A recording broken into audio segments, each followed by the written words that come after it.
देख रहे हैं नेटवर्क 33 राजकुमार के साथ। नेटवर्क 33 की आज की कहानी में आगे बढ़ने से पहले अगर आपने हमारा चैनल अभी तक सब्सक्राइब नहीं किया है तो कर लें और साथ ही बेल आइकन को भी जरूर दबाएं। तो चलिए बढ़ते हैं आज की कहानी की ओर। सूरज ढलते ही अब पूरे स्टेशन पर अंधेरा छा गया था। एक दो ही टिमटिमाती बत्तियां किसी तरह से मेरी हिम्मत बनाई हुई थी।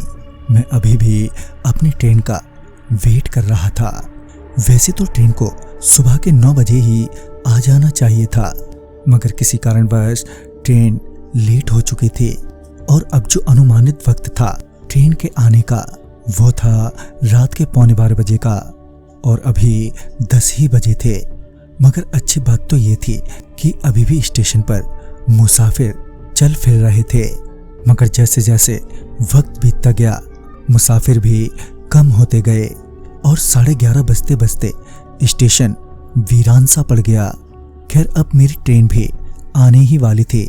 बस 15 मिनट का वक्त शेष बचा था कि तभी अनाउंसमेंट हुई। अब मेरी ट्रेन और लेट हो गई थी और अब जो नया संभावित समय दिया गया था वो था रात के 2 बजे का, यानी मुझे अभी और इंतजार करना था।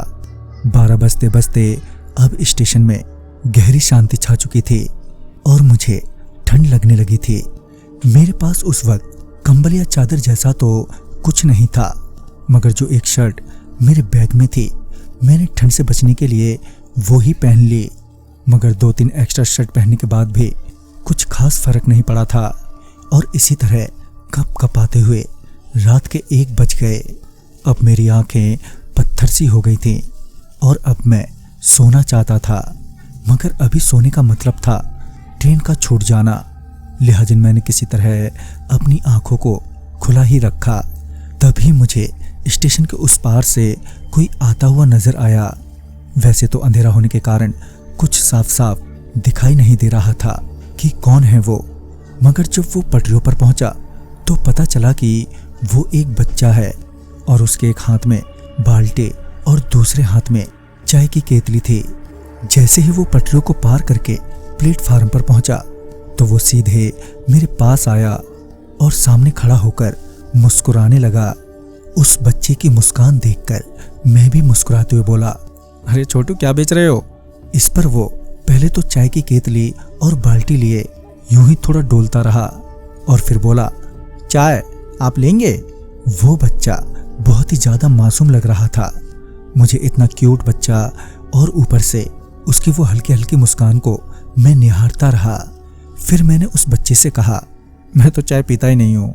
इस पर वो बच्चा उदास हो गया और अपना सर झुका लिया।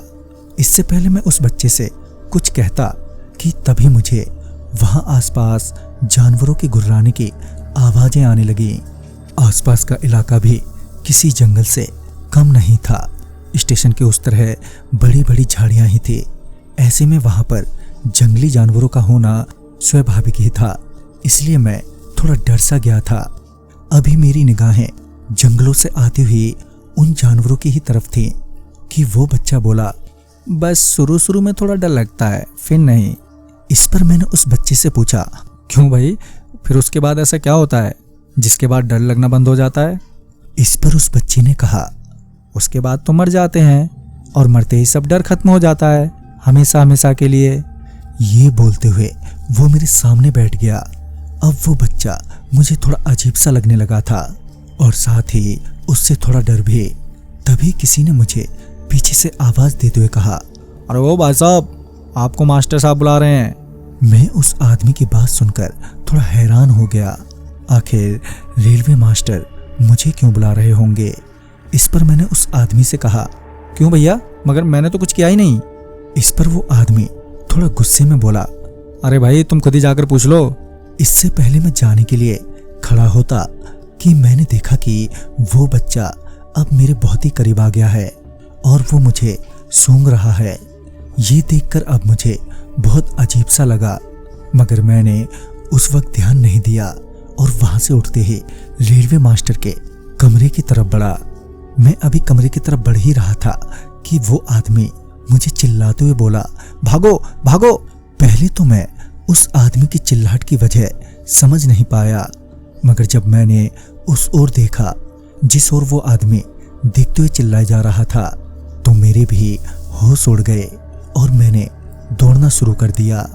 दरअसल वो बच्चा अब बिल्कुल बदल गया था और किसी जानवर की तरह मेरी तरफ आ रहा था। उसका पीछे का पूरा हिस्सा खाया हुआ था। तभी वो आदमी चिल्लाते हुए बोला, रूम के भीतर घुस जाओ। मैं जल्दी से रूम में पहुंचा और दरवाजा बंद कर लिया। अब तक मेरी सांसें चढ़ गई थी। मैं वहीं दरवाजे पर ही हांफते हुए नीचे बैठ गया। तभी सामने से एक आवाज आई, डरो मत, अब तुम्हें कुछ नहीं होगा। जब मैंने सामने की ओर देखा तो स्टेशन मास्टर अपनी चेयर पर आराम से बैठे हुए थे। जहां स्टेशन मास्टर बड़े आराम से अपनी चेयर पर बैठे हुए थे, तो वहीं मैं डर से सहमा हुआ था। ऊपर से अब ऐसा लग रहा था कि बाहर बहुत सारे जानवर जमा हो गए हैं। उनकी गुर्राने की आवाजें मुझे साफ साफ सुनाई दे रही थी। दरवाजे से सटा मैं बस यही दुआ कर रहा था कि ये दरवाजा कैसे भी बंद रहे। तभी वो स्टेशन मास्टर बोला, आज से कई साल पहले यहाँ कुछ ज्यादा ही जंगल हुआ करते थे। तब उस दौरान एक बच्चे को कुछ जानवर इसी स्टेशन से घसीटते हुए जंगल में ले गए। रात का वक्त होने के कारण उस समय स्टेशन पर ज्यादा लोग नहीं थे और जो मौजूद थे उन्होंने उस बच्चे को उन जानवरों से बचाने की हिम्मत नहीं दिखाई। जब उस बच्चे की लाश मिली तो उसका पूरा शरीर पीछे से जानवरों ने खा लिया था। उसके बाद से उस बच्चे को ना जाने कितनों ने देखा। जो उस बच्चे के बारे में जानते हैं वो उससे दूर ही रहते थे, और अगर अनजान लोग उस बच्चे के करीब जाते हैं तो उनका भी वैसा ही अंजाम होता है जैसा कि उस बच्चे का हुआ था। अभी स्टेशन मास्टर ने इतना कहा ही था कि ट्रेन की हॉर्न सुनाई दी।